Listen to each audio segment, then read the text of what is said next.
कोविड-19 corona के cases दिन प्रतिदिन बढ़ते जा रहे हैं। आप भली भांति इस बात को से जानते हैं, इस बात को समझते हैं कि कांग्रेस पार्टी ने विपक्ष में होते हुए सरकार का इस महामारी के दौर में अनकंडीशनल सपोर्ट करने का निर्णय बजट सेशन के दौरान लिया और आज भी हम उस बात पे कायम हैं। मगर प्रदेश सरकार का दिन प्रतिदिन जो रवैया कोविड-19 लड़ाई के लिए प्रदेश के अंदर है और पार्टी के अंदर, भारतीय जनता पार्टी के अंदर, सरकार के अंदर जो उच्च पदों पे लोग बैठे हुए हैं, उनके द्वारा जो लापरवाही प्रदेश के अंदर हो रही है, आज उसका खामियाजा हिमाचल प्रदेश के लोगों को भुगतना पड़ रहा है। आपने कुछ दिन पहले देखा कि जिस तरीके से भारतीय जनता पार्टी के एक नेता जो मंडी से आए, जो हमें मालूम हुआ है कि वो एडिशनल एडवोकेट जनरल भी है हिमाचल प्रदेश के, वो और उनका परिवार कोविड-19 पॉजिटिव होने के बावजूद प्रदेश के उच्चतम सरकारी दफ्तरों में जा रहे हैं, मुख्यमंत्री कार्यालय में जा रहे हैं, सचिवालय के उच्च अधिकारियों से मिल रहे हैं, हाई कोर्ट जाकर एडवोकेट जनरल ऑफिस में एजी तहत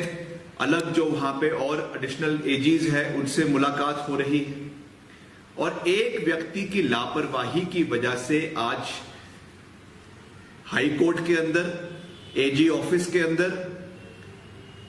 प्रदेश सचिवालय के अंदर मैं समझता हूं कि एक बिना मतलब का कोहराम मचा हुआ है। मैं समझता हूं कि जिस गंभीरता से उस पर सरकार को कार्यवाही करनी चाहिए थी, हालांकि जैसा मैंने कहा कि एक राजनीतिक मुद्दा, एक राजनीतिक मसला नहीं है, मगर एक और जब हम जनता के लिए जमीन पर उतरते हैं, सड़कों पे उतरते हैं, अभी पीछे हमने शहर के एक हिस्से में टूटू में वहां पे जो बिल्डिंग एमसी की वजह से गिरनी शुरू हुई, उसके लिए हमने वहां पे धरना प्रदर्शन किया, लोगों के लिए धरना प्रदर्शन किया।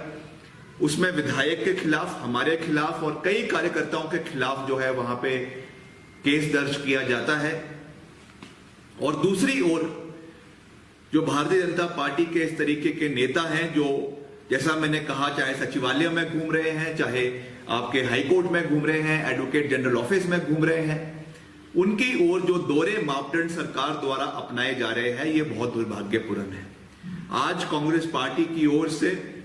इस मंच के माध्यम से मैं ये कहना चाहता हूं कि उनके खिलाफ कड़ी से कड़ी कार्रवाई सरकार को करनी चाहिए और culpable homicide not amounting to murder के तहत उनके खिलाफ मामला दर्ज होना चाहिए, ताकि एक कड़ा संदेश प्रदेश के अंदर जाए कि इस महामारी के दौर में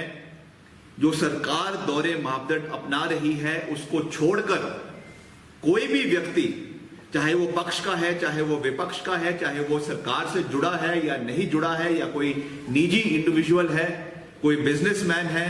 कोई भी अगर इस तरीके के संक्रमण के दौर में कानून को तोड़ता हुआ पाया जाता है तो उसके लिए बराबर यार्डस्टिक्स होने चाहिए। एक और प्रदेश के अंदर अभी भी कई हिमाचली ऐसे हैं जो बाहर के राज्यों में फंसे हुए हैं। अभी भी हमको लोगों के सोशल मीडिया के माध्यम से, व्हाट्सएप के माध्यम से, फेसबुक के माध्यम से लोगों का संपर्क हमसे हो रहा है। वो निवेदन कर रहे हैं कि अभी भी हमको राज्य में आने में मुश्किलात आ रही है। और दूसरी ओर आपने जो द्वार सारे प्रदेश में टूरिस्ट के लिए खोल दिए, हम भी चाहते हैं कि प्रदेश की जो अर्थव्यवस्था है वो मजबूत हो, प्रदेश में टूरिज्म इकोनॉमी वापस प्रदेश में बढ़े। मगर मैं फिर से उस बात को दोहरा रहा हूं कि जितने भी स्टेक होल्डर्स हैं, चाहे वो कुल्लू मनाली के टूरिस्ट आपके होटल एसोसिएशन के लोग हैं, रेस्टोरेंट एसोसिएशन के लोग हैं, कांगड़ा के हैं, धर्मशाला के हैं, शिमला के हैं, सबसे हमने बात करी है, वार्तालाप करी है और सब ने ये निर्णय लिया है 90% ऑफ होटेलियर्स ने कि हम अपने होटल बंद रखना चाहते हैं। आज ही हमने जो यहाँ के लीडिंग होटल है शिमला के, चाहे वो सेसल है, चाहे वो वाइल्ड फ्लावर हॉल है जो ओबरॉय ग्रुप का है, उनसे भी हमने बात करी, व्यक्तिगत रूप से उनके मैनेजर से हमने बात करी और उन्होंने भी ये कहा है कि अभी इनडेफिनिट पीरियड तक, अगले 2-3 महीने तक सारे होटल जो इनके चेन के हैं वो हिमाचल के अंदर बंद रहेंगे। इस परिस्थिति में जब जो स्टेक होल्डर्स हैं, जब उन्होंने ही अपने होटल्स, अपने रिजॉर्ट्स बंद किए हुए हैं, तो प्रदेश में टूरिज्म को बढ़ाने के लिए प्रदेश में सारे के सारे दरवाजे खोल देना, मैं समझता हूं कि ये एक सही निर्णय सरकार का नहीं है। सरकार को इस पे पुनर्विचार करना चाहिए। जो निश्चित तौर से इसकी वजह से केसेस पिछले कुछ दिनों में स्पाइक हुए हैं, शिमला के अंदर स्पाइक हुए हैं, वो बहुत चिंता का विषय है। बालूगंज के अंदर कई केसेस आए हैं, वो भी एक बहुत चिंता का विषय है। और मैं फिर से उस बात को दोहरा रहा हूं कि हम इस पर कोई राजनीति नहीं करना चाहते। सरकार इस पे कार्य करे, सरकार का हेल्थ डिपार्टमेंट इस पे कार्य करे, हम उनके साथ इस मुद्दे के ऊपर खड़े हैं। मगर जो कमियां हमको जमीन स्तर पे दिखेगी उसको निश्चित तौर से उठाना हमारा दायित्व है, उसको हम उठाते रहेंगे और उसको भविष्य में भी मजबूती के साथ हम प्रदेश के हित में अपनी आवाज को,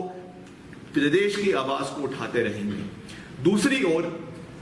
जो बस किराया प्रदेश के अंदर बढ़ा है,